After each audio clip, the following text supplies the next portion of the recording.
Hello students, myself Niyati Gupta from Gupta classes. Students, हम लोग कर रहे थे क्लास 8 का chapter number 14 that is factorisation, और हम लोग एक्सरसाइज 14.2 के लास्ट क्वेश्चन पे थे, that is question number 5। Okay, तो आई होप स्टूडेंट्स कि मैंने आप लोगों को जो मिडिल टर्म स्प्लिटिंग सिखाया था वो आप लोगों को याद होगा। ठीक है, मिडिल टर्म स्प्लिटिंग का कुछ भी अगर आप लोगों को कॉन्सेप्ट याद हो तो ये आप लोगों के लिए वीडियो जो है फायदेमंद है। ओके, जैसे कि हम लोगों ने क्या सीखा था मिडिल टर्म स्प्लिट में। देखो, मैंने पहले भी वीडियो डाली थी जिसमें मैंने कुछ एग्जांपल समझाए थे, राइट। अब उस एग्जांपल्स में आप लोगों को अगर कुछ भी छोटे मोटे से डाउट हो तो वो आप लोग इस वीडियो से क्लियर कर सकते हो। अब ये क्वेश्चन देखो, p² + 6p + 8, यहाँ पे कोई भी आइडेंटिटी क्या लग रही है? मतलब कि जो हम लोगों ने 3 आइडेंटिटी सीखी थी, a + b का होल स्क्वायर, a - b का होल स्क्वायर, a² - b², क्या हमने जो भी आइडेंटिटी सीखी थी कुछ भी इन तीनों में एप्लीकेबल नहीं हो रही है बेसिकली अगर देखा जाए तो। बट हम अभी पर्टिकुलर इस क्वेश्चन की बात कर रहे हैं। अगर हम पर्टिकुलर इस क्वेश्चन की बात करते हैं तो इसमें भी नहीं लग रही, तो हम अब इसमें कैसे फैक्टर्स बनाएंगे? तो एक चीज हमने सीखी है, middle term split. Middle term split का क्या मतलब होता है कि जो टर्म आपको बीच में दी हुई है उसको तोड़ दो, ठीक है। और तोड़ना कुछ इस तरीके से है उस बीच वाली टर्म को कि जब हम उसको ऐड करें तो एक बीच वाली टर्म ही है, बट जब हम उसको मल्टीप्लाई करें तो साइड वाली की मल्टीप्लिकेशन आए। मतलब कि हम जो भी जैसे भी तोड़ेंगे तो उसका एडिशन करके a + b करके 6p आना चाहिए, और a × b करके, मतलब कि मान लीजिए कि ये फैक्टर्स हैं, 2 फैक्टर्स हैं, ठीक है, तो ऐड करके बीच वाली टर्म ही आनी चाहिए, और मल्टीप्लाई करके क्या आना चाहिए? इन दोनों का मल्टीप्लिकेशन, मतलब कि 8p²।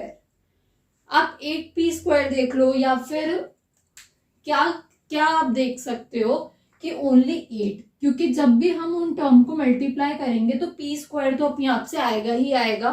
ओके, क्योंकि हम लाइक टर्म्स को ही हमेशा ऐड करते हैं, ठीक है।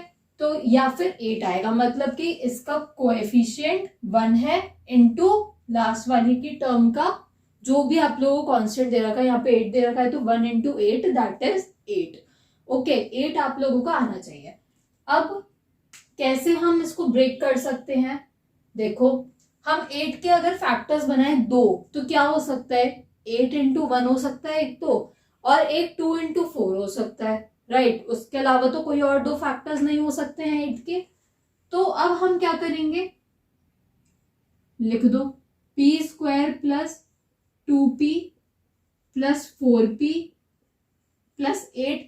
अब हम इन दोनों को ऐड करेंगे तो 6p ही आएगा, और इन दोनों को मल्टीप्लाई करेंगे तो 8p² ही आएगा। ओके, अब जैसे कि हम लोगों ने कॉमन लेना सीखा था, इन दोनों टर्म्स में से कॉमन लो और इन दोनों टर्म्स में से कॉमन लेना है। कॉमन लिया, क्या आ गया? p + 2, देन कॉमन लिया +4 हमने कॉमन लिया तो क्या बचा?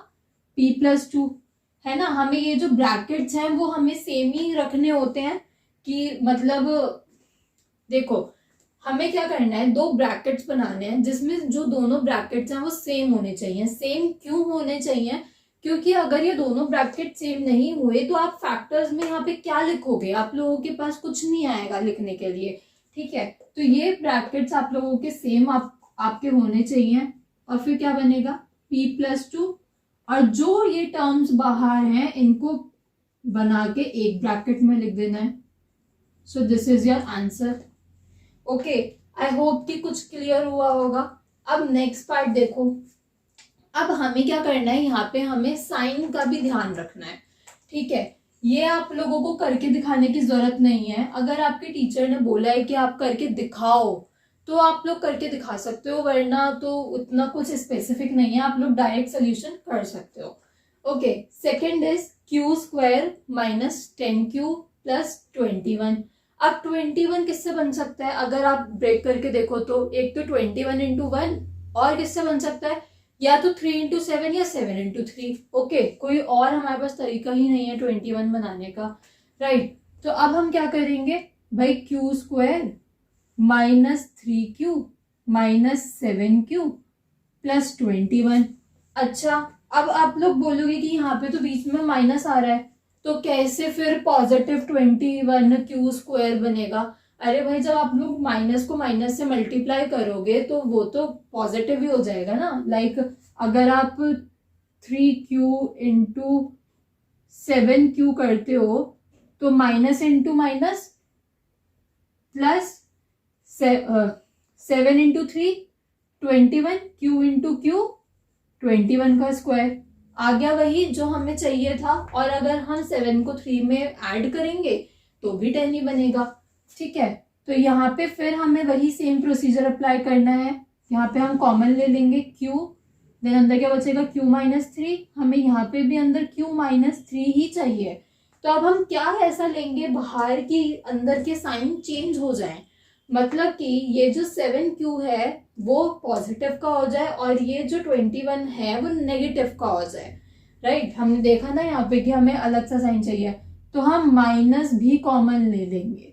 ठीक है, माइनस हम लोग क्यों कॉमन लेते हैं? क्योंकि जब भी हम माइनस कॉमन लेते हैं, मतलब कि बाहर निकालते हैं ब्रैकेट से, या हम माइनस को अंदर, माइनस से अंदर ब्रैकेट में मल्टीप्लाई करते हैं, तो क्या होता है, हमारे सारे साइन जो भी ब्रैकेट के अंदर होते हैं वो चेंज हो जाते हैं। जैसे कि अगर हम यहाँ पे अब ब्रैकेट ओपन करेंगे तो क्या आएगा, -7 into Q minus 7Q, okay, -7 into minus 3 plus 21, जो कि हमें यहाँ पे क्वेश्चन में दिख रहा है। ठीक है, तो हमें अगर अंदर कभी भी ब्रैकेट के साइन चेंज करने हो तो हम या तो ब्रैकेट से मल्टीप्लाई कर सकते हैं, या ब्रैकेट वो, या तो हम माइनस को बाहर निकाल सकते हैं। ओके, तो अब यहाँ पे जो कॉमन ब्रैकेट है वो हमें पहले लिख देना है, और ये जो टर्म्स बची हैं इसको कंबाइन करके अंदर लिख देना है। ओके, नाउ थर्ड पे आ जाओ। अब थर्ड, वैसे अभी तक तो जितना मैंने आप लोगों को सिखा दिया उस हिसाब से आपसे हो जाना चाहिए, बट यहाँ पे फिर से साइन प्रॉब्लम आएगा। देखो, अब यहाँ पे है 16।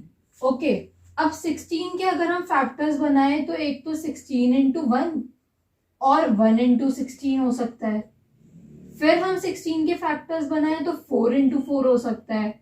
फिर हम फैक्टर्स बनाए तो 2 इंटू 8 और 8 इंटू 2 हो सकता है ना। अभी इंटू 1 वो तो आप लोगों का हर एक में होता है तो उसे भूल जाओ।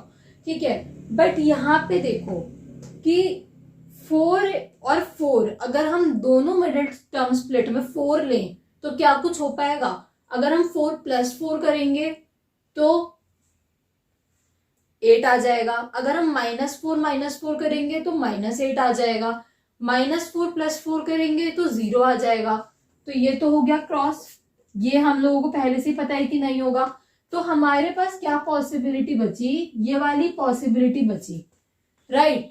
अब हम क्या करेंगे भाई, हमें यहाँ पे पॉजिटिव का +6p चाहिए, तो हम पहले तो p स्क्वायर ऐसे लिख देते हैं। हमें यहाँ पे पॉजिटिव का 6p चाहिए। ठीक है, तो यहाँ पे हमने पढ़ा है कि अगर बड़ी डिजिट पॉजिटिव की हो और अगर छोटी डिजिट के आगे माइनस लगा हुआ हो तो वो होगा तो सब्ट्रैक्ट, बट यहाँ पे जो साइन होगा वो भी पॉजिटिव का आएगा। तो ये वाली पॉसिबिलिटी हमारी बन सकती है। क्यों? क्योंकि अगर हम -8 -2 करेंगे तो -10 आएगा, -8 प्लस 2 करेंगे तो 6 तो आएगा बट माइनस का आएगा। ठीक है, अब 8 प्लस 2 करेंगे तो 10 आएगा। ठीक है, आई थिंक यहाँ पे क्वेश्चन में कुछ गड़बड़ है। यहाँ पे +6 नहीं आएगा, फिर 16 नहीं आएगा, फिर आई मीन यहाँ पे आना चाहिए नेगेटिव का, क्योंकि वरना ये कोई क्वेश्चन ही नहीं बनेगा। ओके, यहाँ पे -16 आना चाहिए। यहाँ पे शायद मुझसे थोड़ा लिखने में थोड़ा गड़बड़ हो गया है। ओके, तो यहाँ पे देखो 8p -2p -16,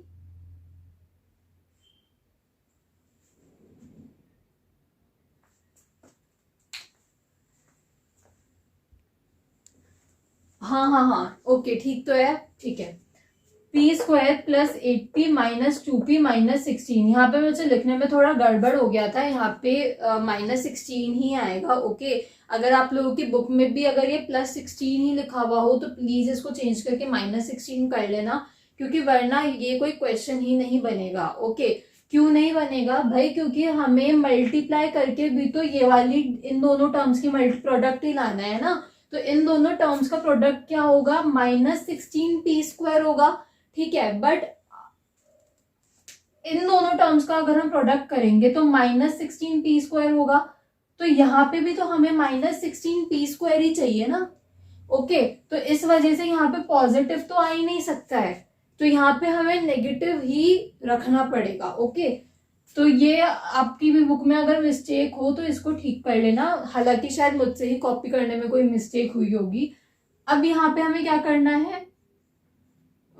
कॉमन लेना है, सो p plus 8, now -2, so p plus 8, now p plus 8 and p -2 answer. तो आप लोगों को समझ में आया कि हमें ऐसे ना हर एक पॉसिबिलिटी बना के देखना पड़ता है, मल्टीप्लिकेशन की भी पॉसिबिलिटी बना के देखना पड़ता है और प्लस माइनस की भी पॉसिबिलिटी बना के हमें देखना पड़ता है कि क्या फिट बैठ रहा है इस टर्म के हिसाब से और इस टर्म के हिसाब से। Okay, so this is it. I hope कि आप लोगों को ये समझ में आया होगा मिडिल टर्म स्प्लिटिंग। अभी तो फिर भी बहुत छोटे छोटे नंबर्स का आप लोगों को मिडिल टर्म स्प्लिटिंग आ रहा है कि मतलब आप लोग कंफ्यूज नहीं हो रहे हो, बट जैसे आप थोड़ी बड़ी क्लासेस में जाओगे तो आप लोगों के पास मिडिल टर्म स्प्लिट भी ऐसे आने लगेंगे कि जिसमें आप कंफ्यूज होने लग जाओगे कि भाई कोई फैक्टर ही नहीं बन रहा, कहाँ से होगा अब। और आइडेंटिटी अप्लाई करके तो आगे बहुत मतलब कहीं कहीं पे आइडेंटिटी वाला कॉन्सेप्ट भी यूज होता है, लाइक आइडेंटिटी खोलने वाला, पर कहीं पे भी फैक्टर्स जो होते हैं ना आपको आगे जाके वो मिडिल टर्म स्प्लिट से ही बनाने होते हैं। आप कहीं पे भी आइडेंटिटी यूज करके नहीं बना सकते हो जब तक वो क्वेश्चन में गिवन नहीं है। ओके, सो यहाँ पे आप लोग थोड़ी सी अगर प्रैक्टिस करो, कोई आपके पास एडिशनल बुक हो तो उससे प्रैक्टिस करो, या फिर एनसीईआरटी के क्वेश्चंस और एग्जाम्पल्स ही पहले प्रैक्टिस करो, तो आप लोगों को थोड़ा कॉन्सेप्ट क्लियर होने लगेगा। वीडियो देख के खुद प्रैक्टिस करो तो उससे ज्यादा कॉन्सेप्ट क्लियर होगा। ओके, और ऐसे ही हर एक पॉसिबिलिटी, अगर आप लोगों को डायरेक्टली नहीं आ रहा है तो ऐसे ही हर एक पॉसिबिलिटी बना के देखो कि जैसे 16 के फैक्टर्स एक तो ऐसे बन सकते हैं, एक तो ऐसे बन सकते हैं और एक ऐसे भी बन सकते हैं, तो ये तो आप लोग देखते रिजेक्ट कर दोगे, राइट। उसके बाद दूसरा, इसकी आप पॉसिबिलिटी बना के देखो, तो वैसे अगर आप देखो तो देखने से पता चल रहा है कि भाई हाँ ये भी नहीं होगा। ओके, क्योंकि यहाँ पे 6 आ रहा है, राइट। तो अब आपके पास सिर्फ यही वाली पॉसिबिलिटी बची, तो इस वाली पॉसिबिलिटी में भी आप साइन का चक्कर देखोगे कि भाई साइन यहाँ पे कैसे फिट बैठ रहा है कि नेगेटिव का 16p² भी आए और पॉजिटिव 6p भी आए। तो आप जब भी कुछ ऐसा केस बनेगा तो बड़ी डिजिट के आगे पॉजिटिव लगाओगे और छोटे डिजिट के आगे नेगेटिव लगाओगे। अच्छा, मान लो कि अगर यहाँ पे -6p होता और -16 ही होता तो आप लोग कैसे करते? तो यहाँ पे फिर 8 के आगे माइनस लगता और 2 के आगे प्लस, 2p के आगे प्लस लगता, ठीक है, क्योंकि हमें जो भी साइन यहाँ पे चाहिए उसके हिसाब से हमें ये क्वेश्चन करना पड़ेगा, ठीक है। अगर यहाँ पे 6p की जगह पे 8p होता तो आप लोग कौन सी वाली पॉसिबिलिटी लेते? फिर ये लेते? नहीं लेते, फिर हम ये वाली पॉसिबिलिटी लेते, 4 × 4 वाली। अगर +8 होता तो 4p + 4p, और अगर -8 होता तो -4p -4p आता। तो ऐसे ही ना कंडीशंस वेरी करती हैं, ऐसे ही बहुत सारे क्वेश्चंस आप लोगों के बन सकते हैं, ठीक है। तो क्वेश्चन की फॉर्मेशन कुछ भी हो सकती है, बस आप लोगों को कॉन्सेप्ट क्लियर होना चाहिए। और अगर अभी भी कुछ कॉन्सेप्ट क्लियर नहीं है, ये जो मैंने एंड में पॉसिबिलिटीज वाली बात करी, तो आप लोग कमेंट सेक्शन में मेरे को बोल दीजिएगा, मैं आप लोगों के लिए पॉसिबिलिटीज के ऊपर ही जैसे ऐसे इंटरचेंज करके और साइन अदला बदली करके मैं आप लोगों के लिए कुछ ऐसे वीडियोस, कुछ ऐसे एग्जांपल्स और डाल दूंगी जिससे आप लोगों को मिडिल टर्म स्प्लिटिंग और क्लियर हो जाएगा। ओके।